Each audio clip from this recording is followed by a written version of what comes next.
I'm wearing the ring right now and it looks super nice stacked together with my other creation. I feel like it's a simple project.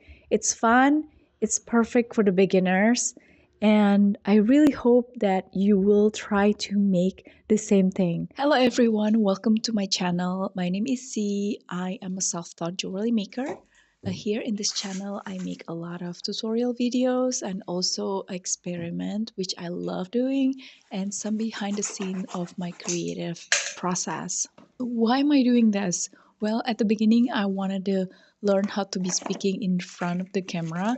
But in the end, I was thinking that maybe it can be benefit for those of you who are looking to be stepping into the jewelry universe. Maybe you're creative and you are choosing jewelry making as your creative channel. So you're welcome. Hopefully you can learn something from my experiment experience and the videos that I'm sharing, and also get a lot of wisdom from it.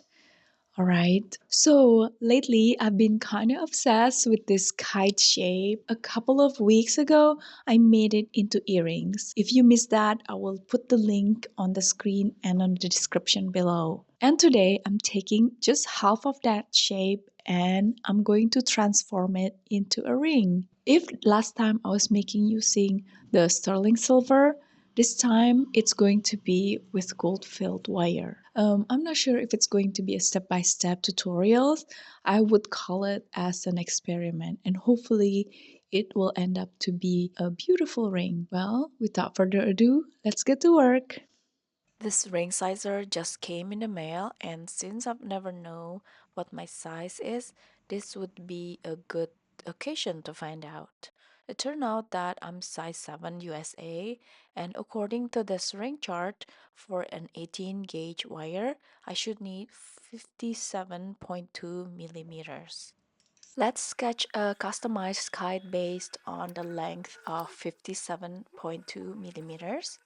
Like last time, with the earrings, I will only take half of this quadrilateral and I'm going to cut them lengthwise and afterward measuring half of the perimeters, which is actually a triangle.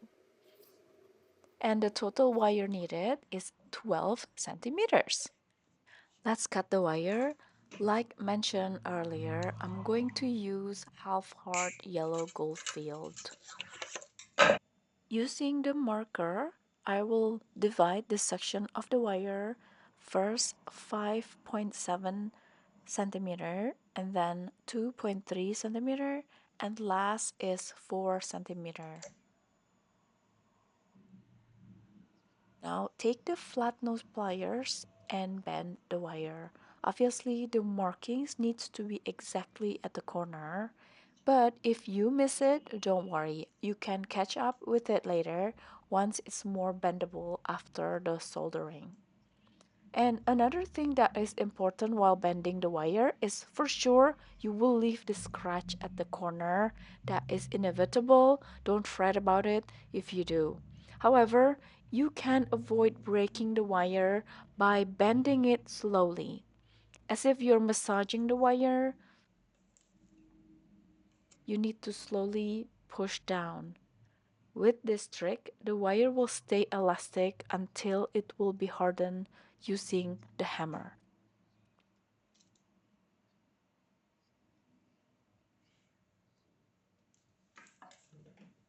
I'm also straightening the wire while I bend. I saw people using a pair of silicone pliers to straightening the wire before, but I don't have that. Instead, I'm using these parallel pliers to slowly straightening the wire from one segment to another. This, I would say, the most important step. I would recommend you to spend time doing this. Make sure that the shape is nice and sharp.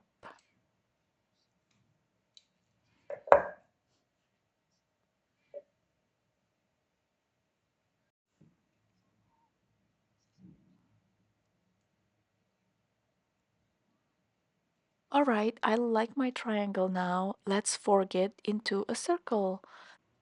Some of you ask me, what kind of pliers is this?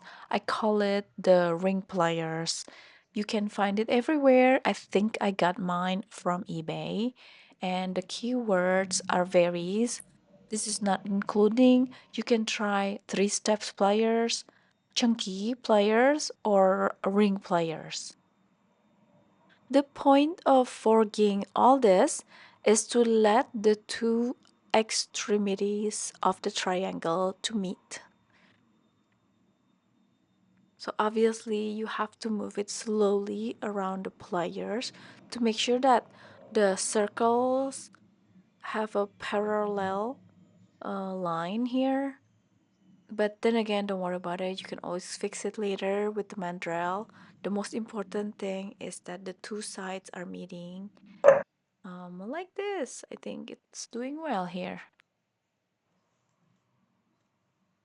Maybe you don't realize this, but in reality, it's getting pretty dark out now, and I can barely see what I'm doing. Filming in this fading light is going to be impossible. So I've decided to move my workstation to the bench because the bench has the best lighting setup. Can you see the big, huge lamp here? Yes, it's me who whistle and dance a little bit. My daughter was singing the song I like. This is us right here. Me and my baby girl hanging out on Wednesday afternoon. And hallelujah for the bright light. Here I'm preparing for the soldering work by cleaning the edges. I'm using a Dremel diamond disc to file the wire edges so I get a clean surface. Thus, I'm going to make sure that it has a better bond. Warning though, do not file the angle, just the two wire edges. It look very close now. I'm going to place this on the soldering block, apply the flux, a lot of them, and the soldering paste, and fire. For the gold field, remember don't heat up the whole surface, just fire on the joint. Also, please pay attention to not heat continuously. Remember to point the fire away every 30 seconds.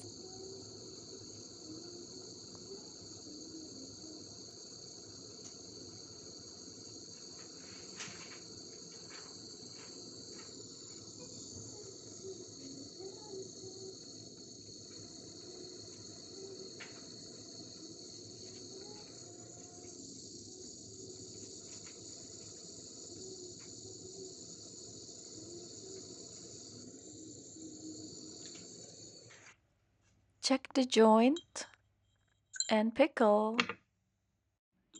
The solution is easy. It's citric acid and water. I don't even heat up the pickling jar. And I'm leaving this for a while to avoid cleaning up too much. And here goes the result. The solder joint is melting perfectly. Remember earlier when I said that you can fix the wire shaping after the soldering and pickling? This is what I'm doing. I want to make sure that the shape of the kite is sharp and not bendy. Let's talk about some of the key elements to shape a ring on the mandrel. First, it has to have a proper alignment so that it aligns with the correct size marking. Here on the ring that I'm making, I'm going to make the size 7 1/4. On my mandrel is size O, so I need to make sure that it's level and not tilted. And second is gentle tapping. Using a rawhide or rubber mallet to gently tap the ring into shape is preferable, but since now I'm adding the texture at the same time, I'm using this goldsmith hammer. So I'm starting at one end and work on my way down on the other end to maintain an even shape. And third is to check the fit frequently. Regularly check the fit against the mandrel to ensure you're achieving the correct size. And you also need to adjust as needed before moving too far. After you're sure, you can go ahead and polish the item. And here, let me show you my little ultrasonic machine. I picked up the cheapest for my handmade work. Since I don't have that much of a work volume, this one is 30 to 50 watts. I'm alright with it. I opened the lid, put it into the pieces, and inside I filled it up with water and dish soap. And I should perhaps change this, knowing how black the water is. For one piece of jewelry, I put in for 2 to 3 minutes. It cleans very well. This saves time really because before I'm using a brush and a soap, it takes a long time to take off all the polishing compound. So if you ask me if you should buy it, I would say yes. If you want to save time and it's very cheap anyway. Alright, diary keepers, my ring is ready. It's somewhat asymmetrical. I expected that. On one side, it's sweeter though, that way the solder can be tucked in nicely in between the fingers. What do you think?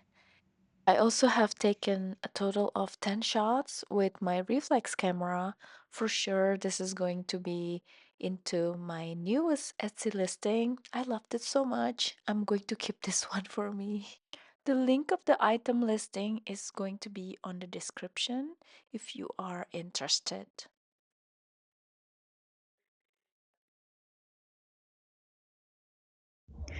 Well, this is the end of the video. I hope that you enjoy the tutorial slash experiment.